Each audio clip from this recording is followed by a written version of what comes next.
Всем привет, мои дорогие подписчики! Вы снова на канале Дубль 2. Я Галина. Подписывайтесь на мой канал, ставьте лайки. Для вас я буду рассказывать много интересного, делиться нашим опытом переезда из России в Сербию и вообще знакомить с нашей жизнью в Сербии. И сейчас я с вами поделюсь одним из моментов, таким секретиком, который я еще не рассказывала ни разу из своих роликов. Для своих зрителей я хочу сказать, что, как я уже сказала, что много роликов на все темы по поводу переезда я уже сняла.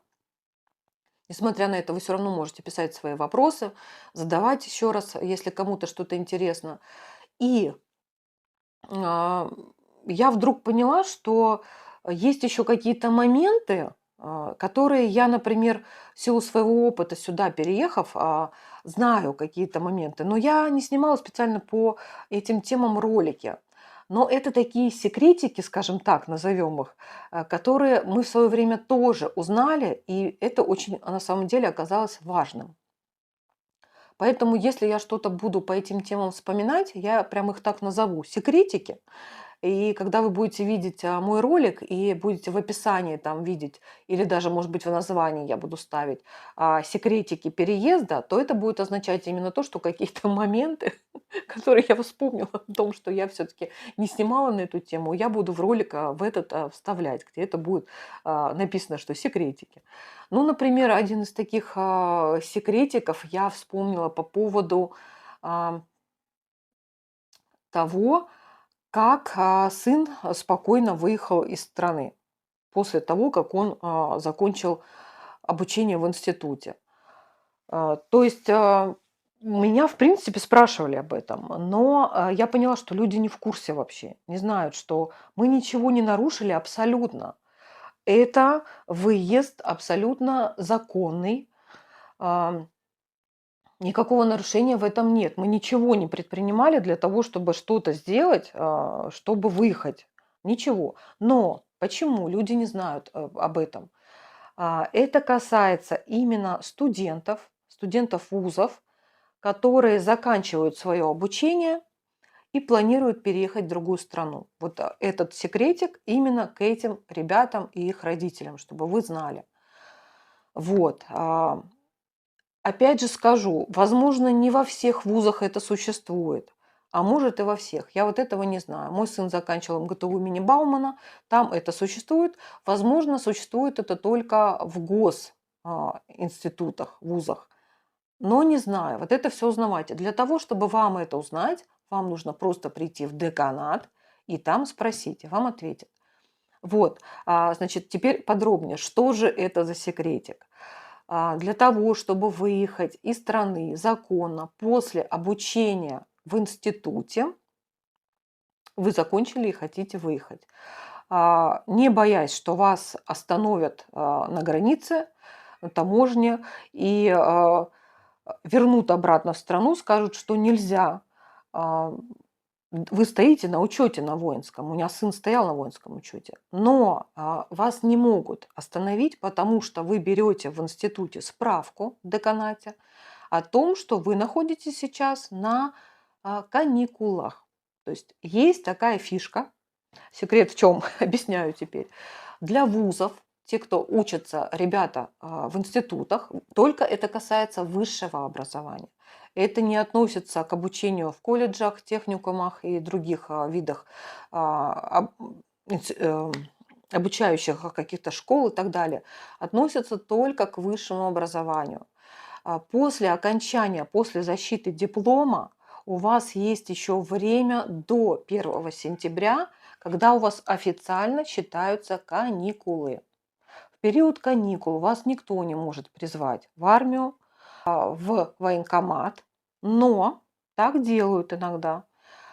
Для прохождения медицинского обследования не имеют права вообще это делать. Если вам пришло уведомление о том, что вызывают для прохождения медицинского осмотра, это незаконно. Если призывают в армию, это тоже незаконно. У вас есть официально каникулы до 1 сентября от начала вашей защиты диплома. Но военкомат что делает? Они присылают уведомления, я уже забыла, как это называется. Ладно, простите меня, у меня вылетело слово это из головы, но вы понимаете, о чем я говорю сейчас. Присылают о том, что вам нужно явиться в военкомат для уточнения каких-то сведений. Значит, могу точно сказать, что на это вы можете просто забить. Самое главное, вам не вспомнила, повестка. Вот. Самое главное, вам не получать эту повестку официально. То есть не расписываться нигде, что вы ее получили. Значит, могу сказать, что за период, когда мой сын защитил диплом, или даже до еще защиты, ему уже на почту прислали эту повестку, но мы ее не пошли даже получать. Если вы сходите на почту и ее получите, то это будет считаться, что вы официально повестку получили. Вот в таком случае вы уже будете, на вас, как сказать, вам могут ограничения на выезд ввести. То есть вы получили ее официально, но не явились. Этого делать ни в коем случае не нужно. Вы имеете полное право ее не ходить и не получать. Вот, в общем, нам присылали на почту, мы не ходили ее получать. Нам кинули в ящик один раз. Мы посмотрели, посмотрели текст, прочитали. Там было действительно написано, что для уточнения каких-то там сведений и так далее. То есть это пишется стандартная фраза, якобы им нужно что-то уточнить, какой-то документ донести и так далее. Не идите туда, не нужно этого делать. Потому что вот таким вот образом врученная повестка не считается врученной. Если вам кинули в почтовый ящик, это ничего не значит. Вы можете это игнорировать, либо ее достать и выкинуть, а лучше вообще не брать. Вот, это ничего не значит, что вы ее получили. Только под подпись официально вручается повестка. Вот, поэтому нам штуки 2 или 3 таких было прислано, мы проигнорировали просто все это. И в силу того, что официальные существуют каникулы от момента защиты диплома до 1 сентября, в этот период вы имеете полное право выезжать куда хотите. Вот, что мы и сделали. Вот, если вас где-то задержат, это будет незаконно, потому что вы везете с собой документ, который а, а, эта справка, она дает отсрочку дальше, то есть продолжение отсрочки до 1 сентября. Вот что значит эта справка. Что означает эта справка о каникулах? Это продолжение о отсрочке вашей. Вот, в общем, вот такой информацией я хотела поделиться. То есть ролик о том, как сняться с учета, с воинского учета у меня существует на моем канале. Но вот такой вот секретик, моментик, который, возможно, кто-то и не знал, будете теперь знать. Вот, если я буду еще что-то вспоминать, какие-то важные моменты, которые мы своим опытом тоже узнавали, я обязательно с вами поделюсь этим. Еще раз повторюсь, это относится только к студентам и, возможно, только государственных вузов. Вот здесь я точно не знаю, но то, что только к студентам, то есть высшее образование, к сожалению, на колледжи, техникумы и так далее это не распространяется. Там другая история, там могут сразу после получения диплома или в процессе получения диплома выдать человеку повестку. Вот, и это будет законно.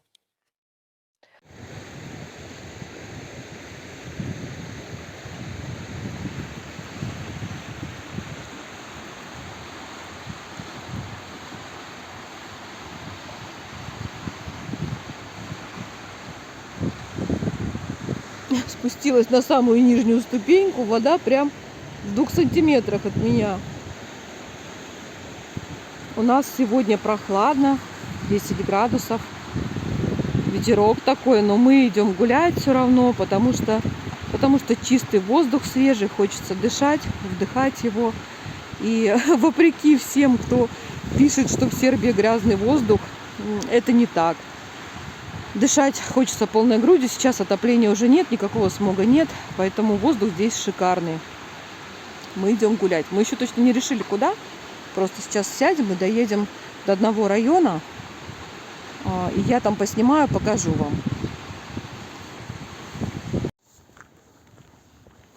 Мы заехали в такой райончик, который на окраине совсем города находится.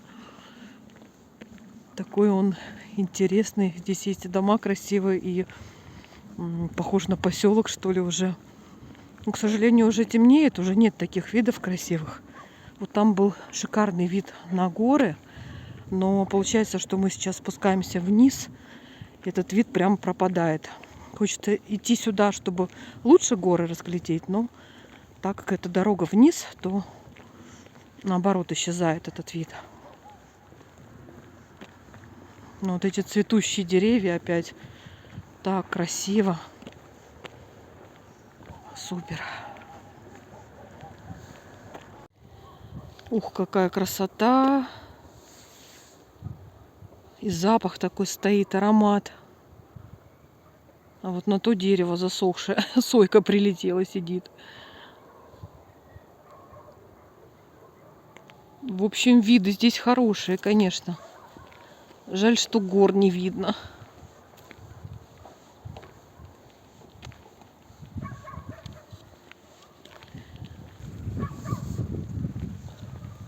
Все цветет. Красота. Может быть, это вишни какие-то. Не знаю, что это.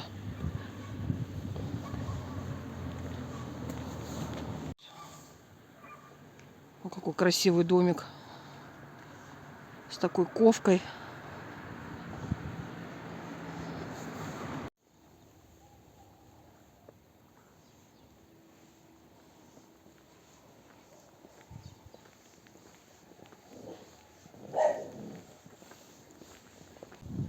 Есть участки прям очень красивые.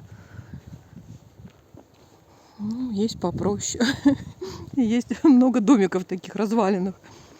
Почему-то их не сносят. Вот они просто стоят. Не знаю, наверное, ждут, когда сами развалятся.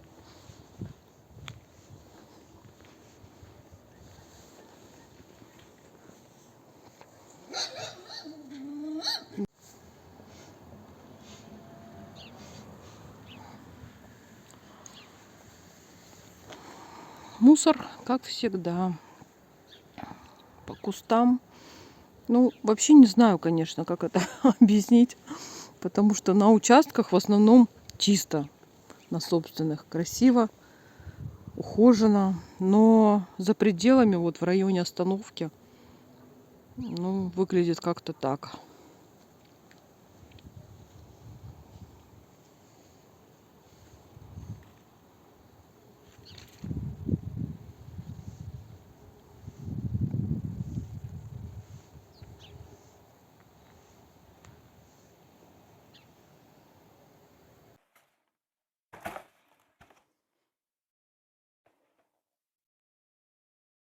Мы были сегодня в Лидле, купили немножко продуктов, но я просто хочу показать самое главное, зачем я туда ходила. Это куриная грудка, филе куриной грудки. Вот в таких упаковочках она. Здесь больше 2 килограмм в каждой. Тут где-то 200, 2200. Вот. И мы взяли почему так много, потому что она сейчас по акции по 550 динар. Это хорошая цена. На рубли, соответственно, это где-то меньше 400, 350, наверное, примерно получается. Вот. Это без полностью филе, то есть без косточек, без шкурки. И я уже считала, у меня кот очень любит куриную грудку, я считала, что покупать даже выгоднее куриную грудку давать ему, чем кошачий корм. Потому что, во-первых, он его ест плохо, не особо он ему нравится. Я его покупаю все равно, но это на всякий случай, когда у меня совсем нет мяса. Вот, а он его особо не хочет есть, кошачий корм. А куриную грудку он обожает. Это его любимый продукт вообще в любом виде, в запеченном, в вареном, в сыром. То есть очень-очень любит, с удовольствием ест. И это получается дешевле, чем брать корм. И, конечно же, не только ради него. Вот, и мы сделаем сами. Я сделаю котлеты, перекручу на фарш куриный сделаю и сделаю котлетки. Вот, поэтому набрали вот так много. Получается аж 6 с лишним килограмм. В основном куриная грудка в Лидле продается по 700 динар, стоит она так обычно. Но где-то раз или 2 раза в месяц она бывает по акции, по 550. И я всегда хожу и покупаю именно по 550. Ни разу я еще не брала ее по 700. Вот, поэтому кто-то мне когда-то давно писал, что вы говорите неправду, значит, куриная грудка стоит там 100, 700 или 800, мне даже какую-то стоимость озвучили. Но да, она бывает по 700 в основном, чаще всего. Но я, например, не беру ее никогда по 700, я вот только что рассказала. Я жду, смотрю, у меня есть приложение в телефоне, где я могу посмотреть, сколько она стоит. По телевизору постоянно идет реклама Лидла, каждый день практически. Ну, не практически, а каждый день. Вот, где тоже такие вот товары, которые хорошо снижают стоимость, их рекламируют. То есть акции все. И я, бывает, иногда смотрю кино, раз реклама идет. О, куриная грудка по 550. Все, мы пошли, сходили, купили. То есть очень удобно. Никогда по 700 я не брала. Поэтому для тех хозяек, кто умеет экономить и не покупает первый попавшийся продукт по любой стоимости, цены нормальные. Вы можете сравнить, такие же, как и в России, что-то даже дешевле. Вот поэтому мы столько и набрали, короче говоря. Вот, что я еще купила. Я стала брать в последнее время вот такие стаканчики. Это айран питьевой. Очень вкусно, мне понравились. Здесь 180 грамм. Он напоминает немножко такую ряженку жидкую, но солоноватую, легкую такую, немножко солоноватый. Немножко вот похоже на этот даже вкус. Такой сыр, мягкий сыр, тоже солоноватый. В России тоже есть такие сыры. Вот, Адриатикас называется. В общем, это греческий сыр, вот этот вот мягкий, чуть-чуть солоноватый. Мне нравится такой вкус, поэтому я беру и айран, и вот такой сыр. Вот, что мы еще взяли? Провиталакт. Это такой йогурт легкий, натуральный. Он был по акции, потому что у него через несколько дней заканчивается срок. Эти продукты все имеют всего лишь несколько дней срока годности, они натуральные. Поэтому здесь не то, чтобы он там был очень давно произведен и уже заканчивается срок, нет. У него несколько дней всего лишь, и через 2-3 дня у него заканчивается срок, поэтому его продают уже со сниженной ценой. Стоит он 27 динар по акции. Вот, а здесь 250 грамм. Вот такой сырок купили. Сын уже попробовал, сказал, невкусный. Вот. Так что мы взяли просто на пробу. Это глазированные сырки. Были они в Лидле 2 вида. Вот, сын не оценил, сказал, невкусный. Стоит он 60 динар. 40 грамм. 40 грамм. И такое вот печенье берем, овсяное. Оно такое тоненькое, очень прям тает. Тает и крошится такое, прям очень нежное. Тоже понравилось мне по вкусу, стали его брать. Стоит оно 109 динар. Примерно грамм около 200. Вот, и это же я, поэтому я не могла пройти мимо. В Лидле снова появились саженцы. И я уже подумываю о том, что, наверное, я зря все-таки приобрела квартиру. Надо было искать дом, потому что, ну, не могу я без этого обойтись, просто, ну, никак. Мечтала я жить в Крыму, вернуться к себе на родину. Я уже рассказывала, у меня там была дача на берегу моря, и я с возрастом хотела туда переехать, жить, вернуться. И занималась участком, там, облагораживала, но так как мы там не жили, то, конечно, все равно все приходило в упадок. Мы только летом туда приезжали на какое-то время, на отпуск, и все. И уезжали, потому что я работала, не могла там долго находиться. Но нужно было все это поливать, ухаживать. И, конечно же, там что-то прижилось, то, что я сажала, но очень мало. В основном прижились там розы, там гранатик у меня один прижился, и все. Вот, все остальное засохло, то, что я там сажала. И здесь мы сюда переехали, конечно же, мне нравится то, что Сербия, особенно Ниш, похож очень на Крым. Я уже много-много раз говорила в своих роликах об этом, но мне не хватает земли, мне так ее не хватает. Наверное, все-таки надо было брать дом мне. Вот я сейчас подумаю об этом. Но, в принципе, все возможно в дальнейшем. Мы можем и продать эту квартиру, приобрести дом, если бы мы что-то нашли подходящее. Вот. Но там другие вопросы сразу всплывают. как работать сыну ездить. То есть это нужно было, чтобы было недалеко от города, либо в городе. А если в городе, то это дорого. В общем, все сложно, пока не получается с домом, пока довольствуюсь тем, что имею. А это терраса. Пока посадить у себя под окном я не могу. Я посадила там всего 3 саженца. В общем, я покупаю кашпо, землю и высаживаю пока все в кашпо. Вот, в общем, у меня теперь нужно посадить смородинку, я купила, и красную смородину, и одну черную смородину. Одна черная смородина у меня уже была куплена в Дисе, стоила она 120 динар всего лишь. Это 170 стоит, тоже, ну копейки, согласитесь. Красная смородина тоже 170 динар стоит. Вот. И стоит у меня еще одна груша. Саженец груши шикарный такой. Вот, я его тоже посажу в кашпо, потому что у меня пока другого выхода нет.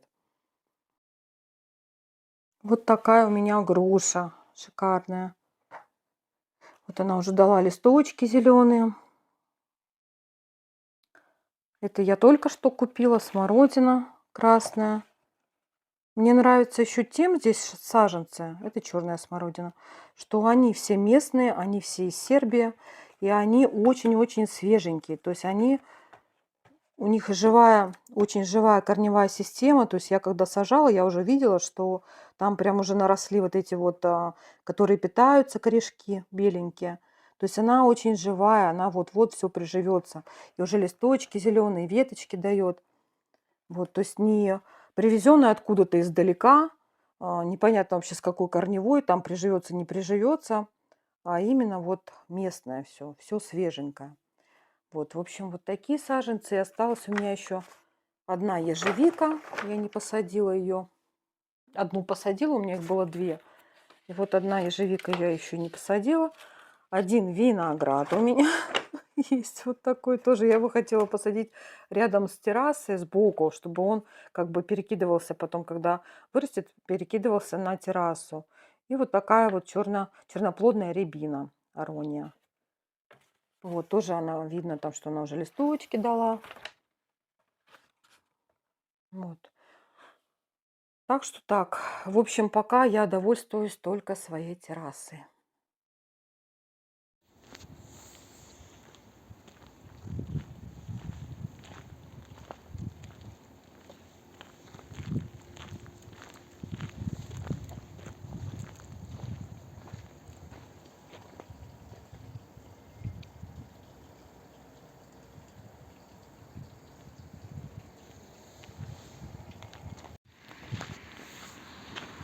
А этот цветет персик. Я точно знаю, в прошлом году здесь были персики. Шикарно.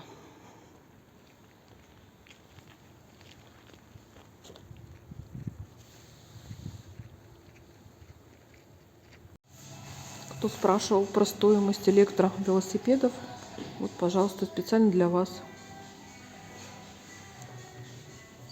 249, 157,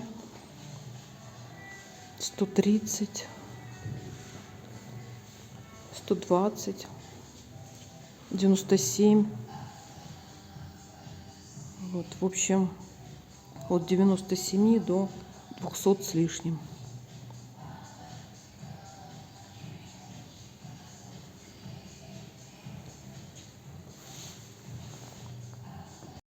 Вот, нашла название такое смешное магазинчика. Называется «Цирна овца». Черная овца. Вот. Неожиданное название.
И вот внизу такая милая жилплощадь для собачки.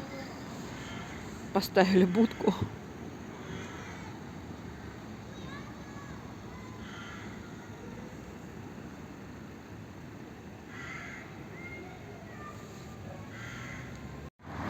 А это бамбук. Можно сорвать такую штучку, сделать себе удочку. Да, прям толщина такая. На удочку подойдет.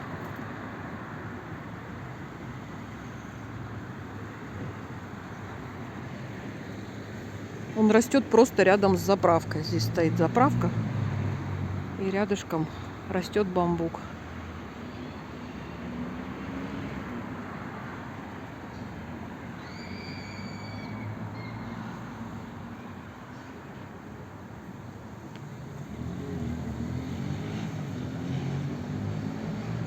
И еще одна будочка для собачек.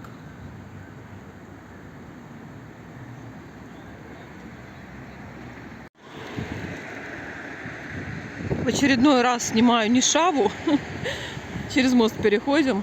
Просто сегодня очень красиво светит солнышко, которое уже за тучами спрятано, и такие лучи пробиваются. Я очень надеюсь, что это видно на видео. Это очень красиво.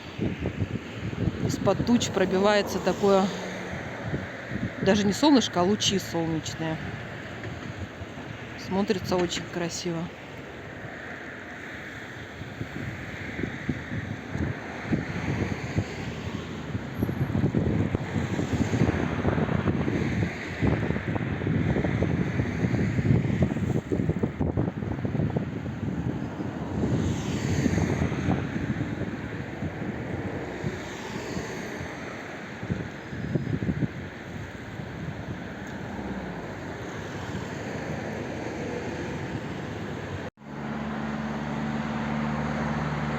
Как же прекрасен период цветения. Как это здорово выглядит. Просто супер.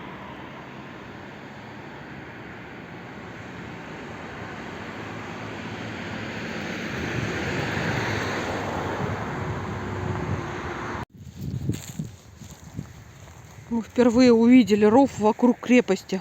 Здесь не были еще ни разу. Хотим к краю подойти, посмотреть.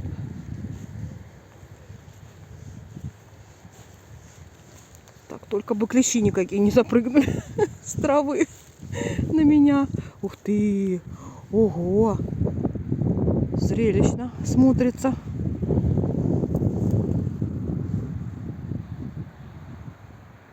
Не знаю, как на камеру, но так это захватывает. Такая большая территория. Высота большая достаточно. Честно, не знаю, сколько метров. Я думаю, что метров... Вот эта стена метров 10. Ну-ка, сейчас. Раз, два, 4. Я думаю, метров 10 есть.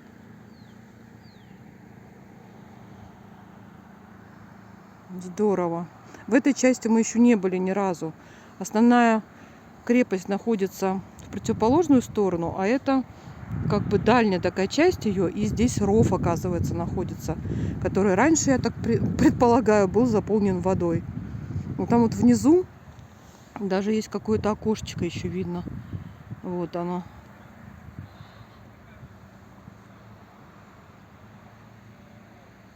Вот это вот древняя кладка. Это не искусственно сделано, это все сохраненное.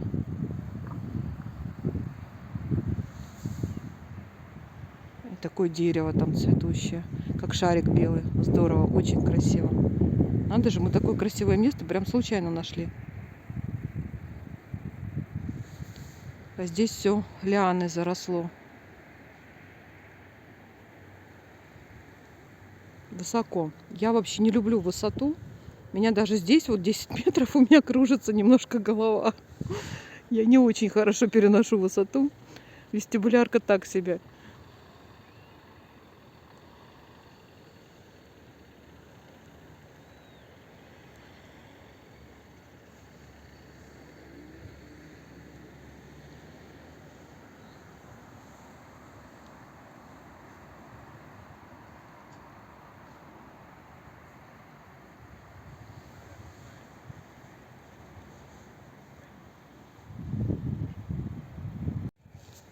А это еще с другой стороны, вот через дорогу, еще ров. Вон там одна часть. Вот вход. Но это не центральный, это один из входов с территории крепости. И еще один ров. Близко уже не буду подходить, потому что, как я сказала, я высоту не очень переношу.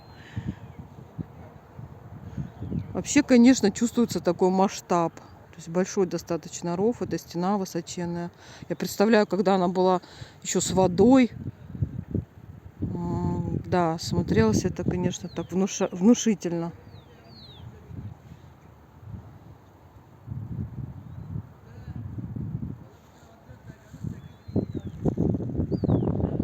Там по территории паровозик детский едет. Ладно, вообще мы идем в магазин «Светофор». Не случайно вот увидели, что, оказывается, с этой стороны проходит вот этот ров. Мы всегда ходили с противоположной стороны и не знали, что он здесь есть.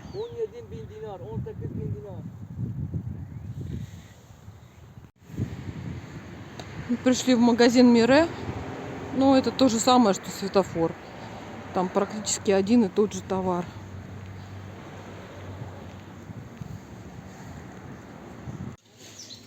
По этому магазину ходишь как по саду по какому-то. Такое чириканье воробьев.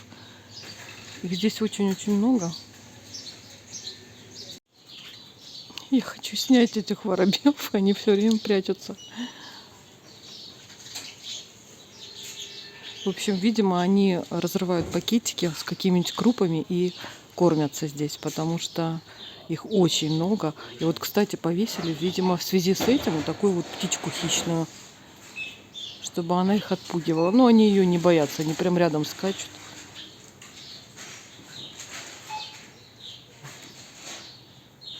Не могу снять, потому что они все время прячутся.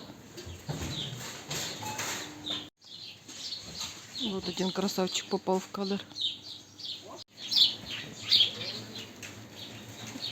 В общем, трудно их в кадр поймать, но вон сидят.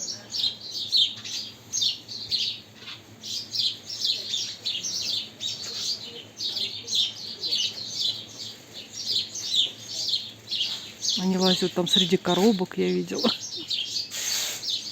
Как в саду, как в парке в каком-то. Такое чириканье раздается.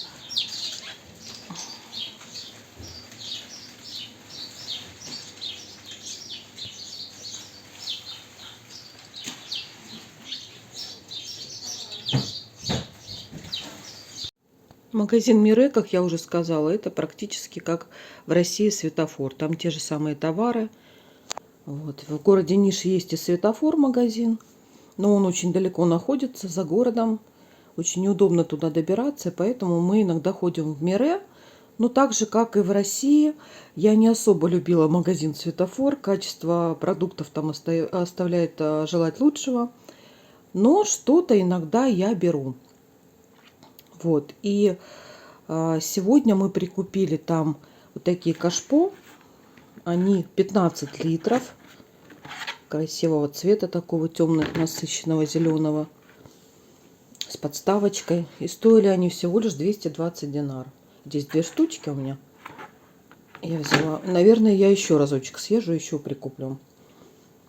Вот. Ну, конечно, там еще также есть продукты российского производства. Если кто-то скучает по российским продуктам, там можно много чего найти. Особенно конфеты, сладости, какие-то печенюшки. Вот. Так что иногда мы там что-то берем, но это совсем немного.